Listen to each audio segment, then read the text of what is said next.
स्वाभिमानी व्यक्ति ही अपार दौलत और अपार शोहरत प्राप्त कर सकते हैं। इस कहानी से सीख लें। जैसे कलकत्ता विश्वविद्यालय के उपकुलपति का एक पत्र पाकर पंडित मदन मोहन मालवीय असमंजस में पड़ गए। वे बुदाए अजीब प्रस्ताव रखा है, यह तो उन्होंने क्या कहूँ क्या लिखूँ। पास बैठे एक सज्जन ने पूछा, ऐसी क्या अजीब बात लिखी है पंडित जी? उन्होंने कहा।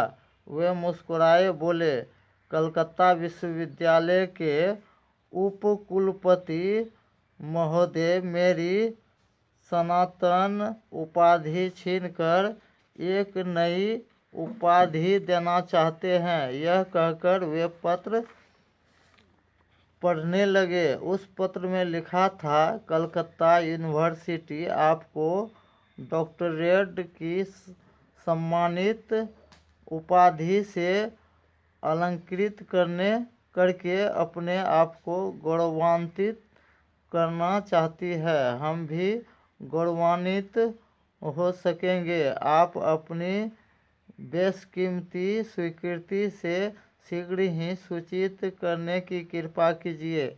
प्रस्ताव तो उचित ही है, आप न मत कर दीजिएगा। मालवीय जी महाराज, यह तो हम वाराणसी वासियों के लिए विशेष गर्व एवं गौरव की बात होगी। एक अन्य सज्जन ने हाथ जोड़कर उनसे कहा, अरे बहुत ही भोले हो भैये, तुम तो वाराणसी के गौरव में वृद्धि नहीं होगी, यह तो वाराणसी के पांडित्य को जलील करने का प्रस्ताव है। बनारस के पंडितों को अपमानित करने वाली तहजीब है। यह बहुत ही व्यथित मन से मालवीय जी बोले। अगले ही क्षण उन्होंने पत्र का उत्तर लिखा, मान्य महोदय, आपके प्रस्ताव के लिए धन्यवाद। मेरे उत्तर को अपने प्रस्ताव को अनादर मत मानिएगा। मेरा पक्ष सुनकर आप उस पर पुनः विचार कीजिएगा। आपका यह उपाधि विवरण प्रस्ताव मुझको अर्थहीन लग रहा है। मैं जन्म और कर्म दोनों से ही ब्राह्मण हूँ। किसी भी ब्राह्मण धर्म की मर्यादाओं के अनुरूप जीवन बिताता हूँ। पंडित से बढ़कर अन्य कोई भी उपाधि नहीं हो सकती है।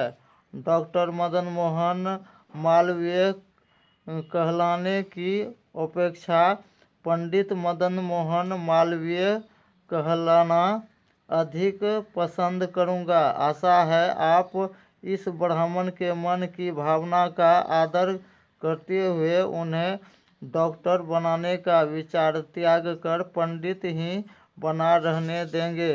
इसी तरह उनके जीवन का एक और प्रसंग उल्लेखनीय है। वृद्धावस्था में भी मालवीय जी तत्कालीन वायसराय की काउंसिल के वरिष्ठ काउंसलर थे। उनकी गहन और तथ्यपूर्ण आलोचनाओं के बाद भी वायसराय उनकी मेधा, सहजता, पांडित्य आदि के कायल मानने वाले थे। एक बार वायसराय ने कहा, पंडित मालवीय, हिज मैजेस्टी की सरकार आपको सर की उपाधि से अलंकृत करना चाहती है। आप उस उपाधि को स्वीकार करके उस उपाधि का गौरव बढ़ाने में हमारी मदद करें।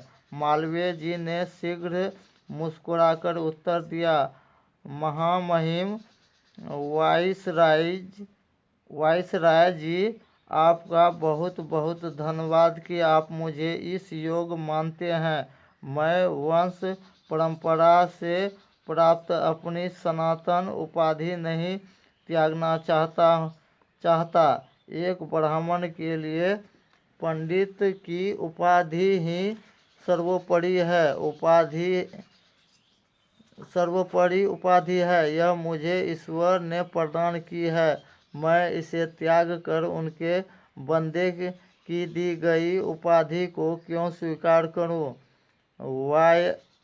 वायसराय उसके तर्क से खुश होकर बोले, आपका निर्णय सुनकर हमें आपके पांडित्य पर जो गर्व था वह दोगुना हो गया। आप वाकई सच्चे पंडित हैं जो उसके गौरव गरिमा की रक्षा के लिए कोई भी प्रलोभन त्याग सकते हैं। इसी प्रकार एक बार काशी के पंडितों की एक सभा ने मालवीय जी महाराज का नागरिक अभिनंदन करके उन्हें उस समारोह के दौरान ही पंडितराज की उपाधि प्रदान किए जाने का प्रस्ताव किया। यह सुनकर सभा के कार्यकर्ताओं के सुझाव का विरोध करते हुए वे बोले, अरे पंडितों, पंडित्य का मखौल क्यों बना रहे हो? पंडित की उपाधि तो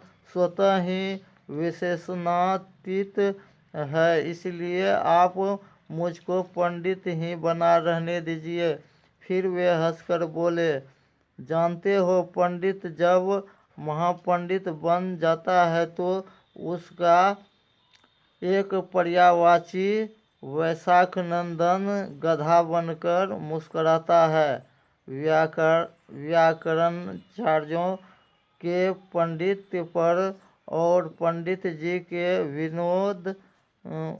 विनोद में बात आई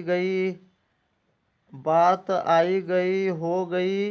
वे न तो डॉक्टर बने, न सर हुए और न ही पंडित राज। इस सबसे दूर स्वाभिमान के साथ जीवन भर पांडित्य का गौरव बढ़ाते रहे। और इस कहानी से आगे जुड़े रहने के लिए जो चैनल को सब्सक्राइब नहीं किए हैं वह सब्सक्राइब करें, लाइक करें और अधिक से अधिक शेयर करके पुण्य का और युग परिवर्तन का भागी बने। जय सनातन, जय हिंद, जय भारत, जय महादेव।